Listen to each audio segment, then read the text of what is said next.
Alors on vient d'arriver à Bangkok.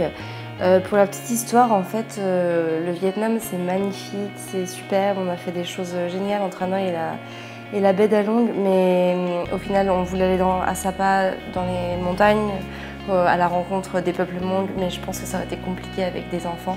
Enfin, les locaux en tout cas nous ont dit que en fait, l'humidité actuelle rend les terrains très glissants et ils nous ont dit qu'en portant les bébés ça risquait d'être dangereux, etc. Donc bon, pour plus de facilité et puis aussi c'est aussi beaucoup de transport parce que là il y avait toute une nuit à passer dans un train de nuit, plus 2 heures de bus pour arriver au village.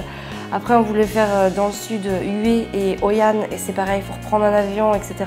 Donc ça faisait beaucoup de transport. Donc nous voici à Bangkok.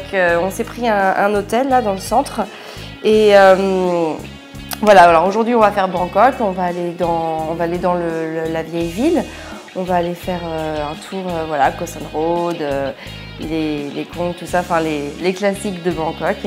Et puis on restera aussi demain je pense et ensuite on ira à Chiang Mai dans le nord de la Thaïlande. Donc on verra, on va essayer de s'organiser un peu mieux que le Vietnam quand même parce qu'au final, en ne voulant rien organiser, on se rend compte qu'il y a des choses qui sont un peu compliquées. Alors bon, on va voir comment on fait. Et moi aujourd'hui, je vais vous parler de tout ce qui se passe pendant le sommeil. Le sommeil, bon, de l'adulte, oui, j'en parlerai un petit peu, mais surtout du sommeil de l'enfant.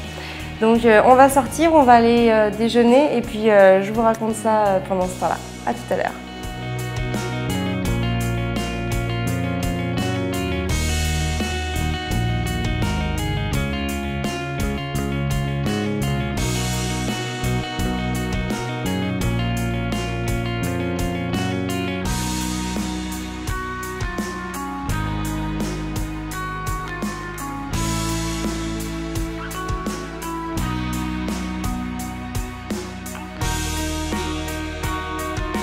Alors le sommeil de l'enfant, il est composé de 2 grandes phases principales et une phase de transition que l'on retrouve en fait à peu près entre chaque phase.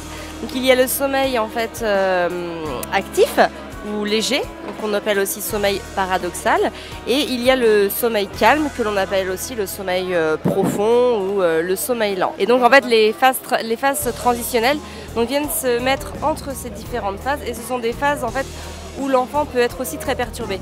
Donc c'est vrai que des fois on a tendance à vouloir poser son enfant dans le lit et au moindre petit bruit il se réveille. Et j'imagine que ça vous est déjà arrivé puisque nous ça nous est très régulièrement arrivé et même quand Arthur était tout bébé, il nous arrivait en fait de chuchoter même dans la cuisine ou dans la pièce de vie, ce qui était en quelque sorte stupide puisque de toute façon il était dans la chambre, on n'allait pas le réveiller, mais en fait on gardait cet automatisme de tout faire en silence, on prenait les couverts tout doucement, fourchette par fourchette, on ouvrait les portes, on les refermait tout doucement parce qu'on avait tellement peur qu'une fois endormi, en fait il se réveille, qu'on prenait vraiment toutes les précautions. Et c'est vrai qu'en fait on se rend compte que c'est pas forcément, alors oui il faut faire attention évidemment, mais on s'en rend bien compte là avec Gaspard. On a Arthur qui joue et un enfant, voilà, des fois c'est bruyant quand même, hein, des fois Arthur il fait des choses qui sont bruyantes et ça n'empêche pas que Gaspard arrive quand même à dormir de bonnes siestes et puis arrive évidemment à dormir la nuit. Donc c'est vrai que il faut faire attention, mais c'est pas la peine de chuchoter chez soi non plus, ça n'a pas vraiment d'intérêt. Alors qu'est-ce qui se passe pendant que l'enfant est en sommeil paradoxal? En fait le sommeil paradoxal est très important parce qu'il comble vraiment des besoins physiologiques de l'enfant. Il est vraiment primordial pour le développement de son cerveau. Donc c'est pendant cette phase en fait que l'enfant se développe, se construit et puis retient les choses, les apprend, les imprime. C'est vraiment le moment où l'image se fixe dans le cerveau de l'enfant. Et puis c'est aussi une source d'autostimulation, voilà, qui va permettre vraiment à toutes les parties du cerveau de se développer et de se développer dans le bon sens afin de bien y grandir. Alors plus on est jeune, plus on a un sommeil paradoxal qui est important. Il faut savoir que le fœtus, dans l'intérieur du ventre de sa maman, il est à peu près, hein, c'est à quelque chose près, à 100% en sommeil paradoxal. Ensuite, quand l'enfant naît, il tombe à 50% de sommeil paradoxal. Ensuite, jusqu'à 2 ans, il va être à 25% de sommeil paradoxal. Et ensuite, l'adolescent et les adultes sont à peu près à 20%, et puis les personnes âgées sont à 15%. En fait, ça s'explique tout simplement parce que plus on est petit, plus le cerveau se développe, parce que plus on apprend de choses, plus les connexions se font, et c'est pour ça d'ailleurs que plus on est petit, plus on est apte à apprendre des choses. Notamment, ça fait un peu penser aux périodes sensibles de Maria Montessori. C'est vrai qu'elle disait que plus l'enfant est jeune et plus il aura des facilités à apprendre les choses. On le voit bien, alors là c'est particulier, on est donc à Bangkok et c'est vrai que pour apprendre par exemple une deuxième langue, parce qu'ici tout le monde parle anglais et nous on a quand même si on a un niveau d'anglais, voilà, il est quand même très très moyen. Et c'est vrai que par exemple pour apprendre les langues, un tout petit enfant, par exemple dès sa naissance, peut tout à fait apprendre 2 langues en même temps parce que c'est possible pour lui. Alors que quand on est enfant ou voire même adulte, c'est beaucoup plus difficile d'intégrer une langue et d'en faire une langue, de la parler aussi bien que si c'était une langue maternelle, puisqu'en fait notre cerveau n'est tout simplement plus autant réceptif que lorsque l'on était petit. Pourquoi on peut tellement réveiller un enfant quand il est en sommeil paradoxal? En fait, un adulte, lorsqu'il s'endort, il va directement tomber dans une phase de sommeil lourd. Donc c'est-à-dire que il ne va pas vraiment s'endormir. Et d'ailleurs, c'est pareil pour les enfants, donc comme je vous l'ai dit tout à l'heure, à partir de 2 ou 3 ans, voilà, ils vont s'endormir et tomber directement dans une phase de sommeil lourd. Et c'est vrai que c'est ce qui nous arrive, nous, avec Arthur. Moi, quand il s'est endormi, ça y est, c'est vrai que même si je fais un peu de bruit en sortant ou autre de la chambre, je ne le réveille pas parce qu'il est vraiment, on le sent, hein, il est vraiment dans un sommeil lourd, profond, et on voit que rien ne va le perturber.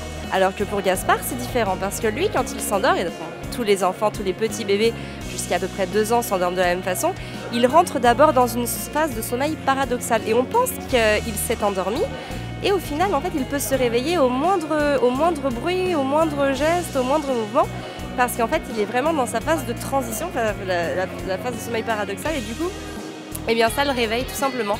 Et il faut savoir qu'il va en mettre environ 20 minutes à tomber dans une phase de sommeil profond. Donc c'est vrai que c'est souvent cet accompagnement-là qui est nécessaire en fait pour passer la phase de sommeil paradoxal pour arriver jusqu'à la phase de sommeil lent pour que justement quand on sorte de la chambre ou autre, il ne se réveille pas. Et donc comme je vous l'ai dit tout à l'heure, vers 2-3 ans, la phase de sommeil de l'enfant se cale sur celle de l'adulte. Et donc voilà, nous on le voit bien avec Arthur, c'est vrai qu'il s'endort vraiment très très rapidement. Donc à ce propos-là, je viens de vous expliquer, je vous ai donné des notions rapides, on va dire, sur le sommeil de l'enfant. Notre atelier sur le sommeil est toujours disponible. Donc si vous voulez en savoir plus, n'hésitez surtout pas à cliquer sur le lien qui se trouve dans le statut Facebook juste au-dessus. Si vous êtes sur YouTube, vous cliquez sur le i d'information. Et en fait, dans cet atelier-là, je vais vraiment venir dire ce qu'il faut faire, par exemple, pendant ces phases de réveil.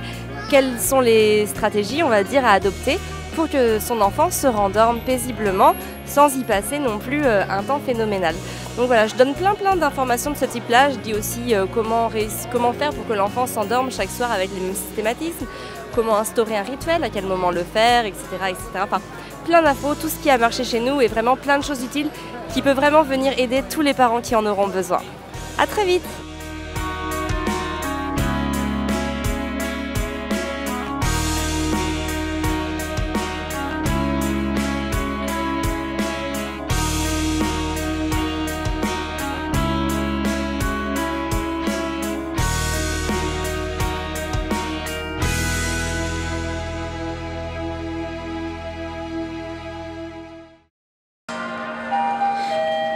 Ici Lou. Combien au 50e? On va au 29. 29. 29e étage. Ah bon? Bah attends, mais c'est sûr, il s'arrête au 29. Là-bas, je suis 29. Pourquoi ça marche pas?